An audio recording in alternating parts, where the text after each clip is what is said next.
know what love is. Now, what is love?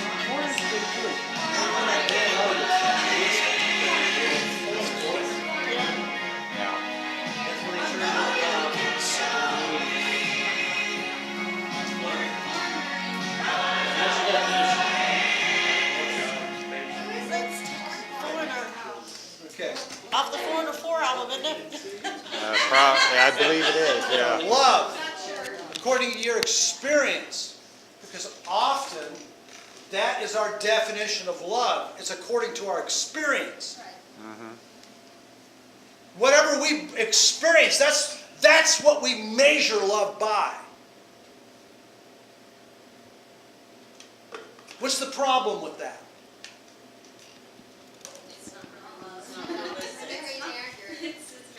It could be. It could be. There could be a lot of positive, I would say our experience, the problem with it is it's a mixture. It's a mixture. I mean, at least for me, it was not a stretch for me to come to know Jesus. Because my mother absolutely unconditionally always loved me. She wasn't thrilled about everything, but she looked at me and she said, "This is a fairy tale. This is a fairy tale. It's like a little kid's book. It's a nice story, but it's not true."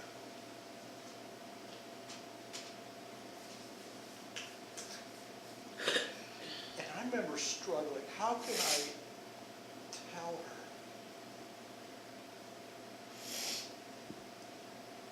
Yeah, and you can't, I couldn't in that moment. Because how's the world going to know that this is the kind of God that there really is? Through you, through me, through showing that kind of love to people, period.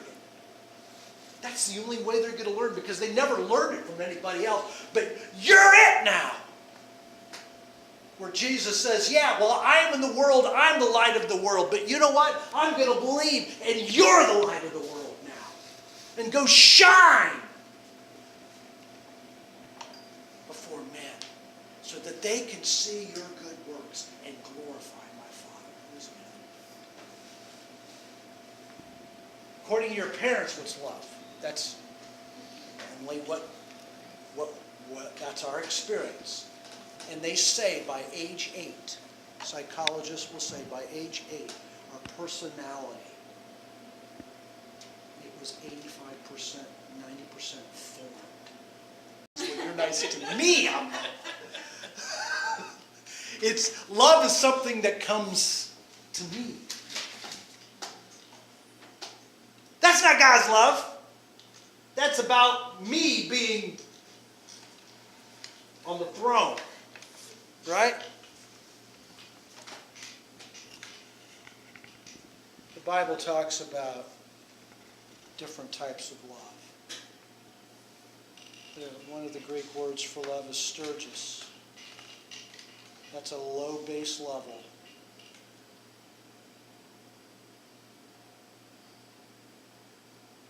Ray talked, he didn't use this word, but you like pizza, don't you? You're like pizza. He was talking about that. I love pizza. Have you ever said stuff like that? Sure. Or I love coffee. That's a low base level. That's you know, people use it that way, right? Or there's a friendship type of love, which I am hoping will happen in our house among our international students, that they will have a friendship love. You know, that's a good love. It's a brother love, a brotherly love. That's a good thing. There's eros. That was phileo. Phileo in the Greek is the brotherly friendship love. There's eros, which is sexual. Of the world. Wait a minute. Though he loved the what? The world. Though everybody. Everyone. Why? How could he do that? Because God is love. Not because we're worthy, but because of his nature. So my definition of love is, you can choose a different definition. I think what happens is that we bring our definition of love into the church and into our relationships, and it's no good. It would be pleasing to him. It feels like commitment. Okay. Let's think about this. Love feels like sacrifice to God. What if we would say, this is love? Love feels like commitment. Obedient. Once you start getting in commitment, oh, this is love. This is true love. You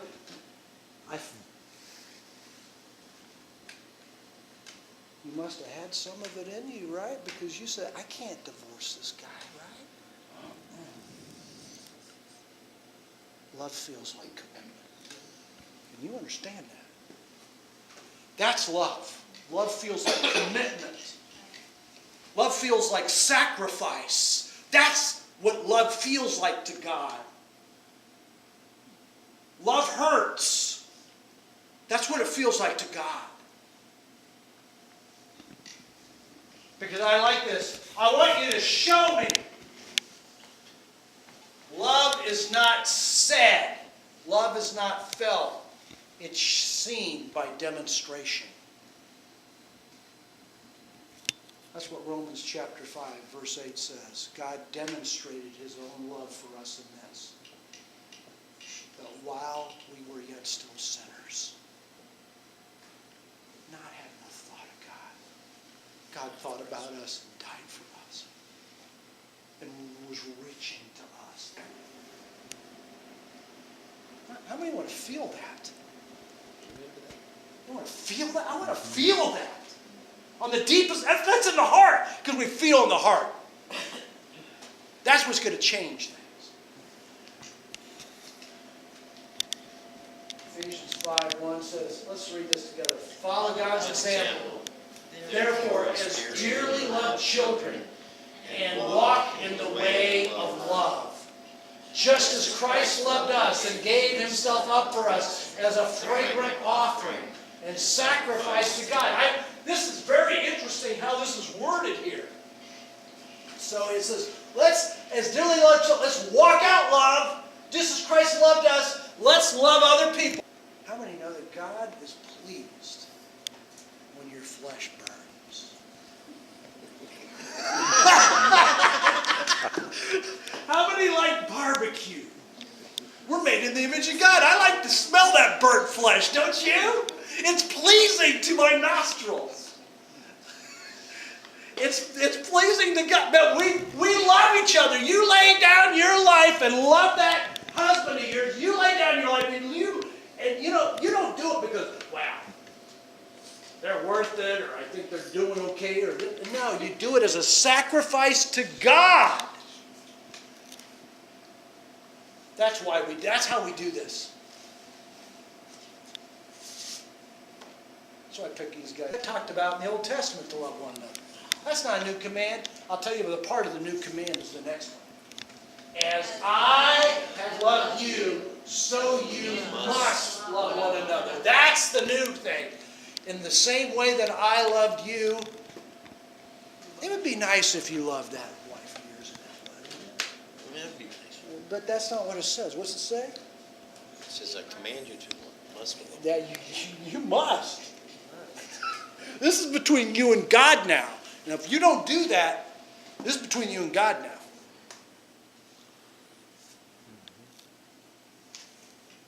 Man, do I really follow him? That's following God, friend.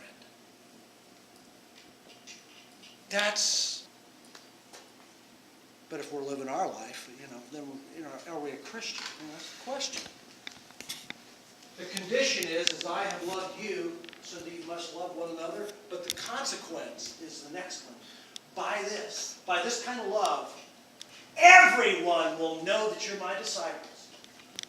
Everyone will know. That's the consequence of this kind of love. There's the command, there's the condition, and the consequence. Those are my 3 points. Love is giving of yourself to God for the good of others. That's what love is.